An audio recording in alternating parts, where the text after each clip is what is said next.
Let's talk about euphonium mutes for a minute. There are two basic kinds that most of us use. The first is the straight mute.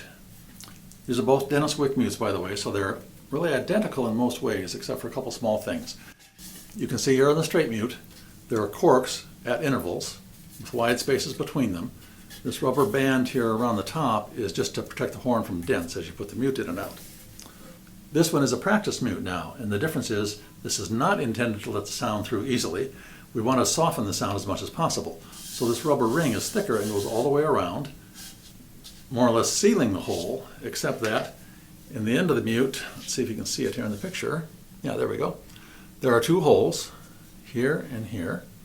They'll let some of the air out again so you don't end up having no place for the air to go.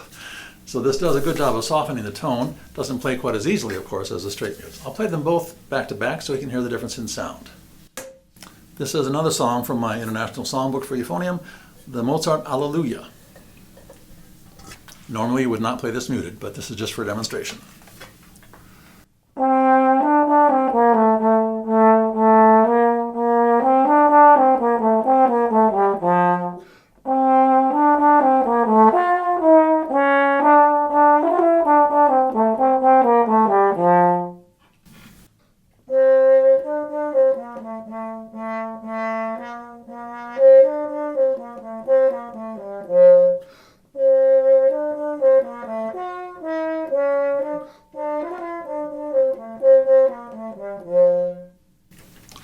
So this is a good choice for practice if you're in an apartment or even in a house where other people maybe have a baby sleeping in another room or something like that, or people who are just nearby and want to watch some television.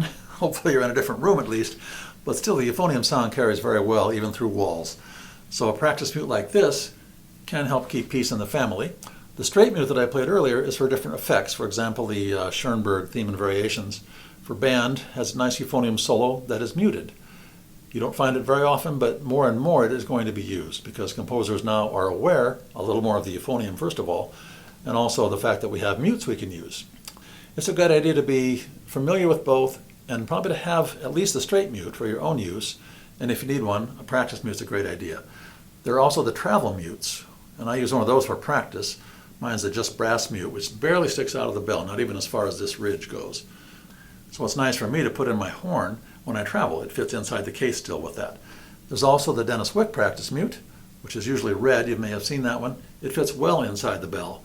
So again, it's nice to pack inside the horn, inside the case when you're traveling. Then you can practice in a hotel room or whatever and not bother your neighbors. So there you have a brief discussion of mutes. There are other ones out there, other types, but this is just sort of a starter course. Mutes 101, we'll call it. Thanks for listening.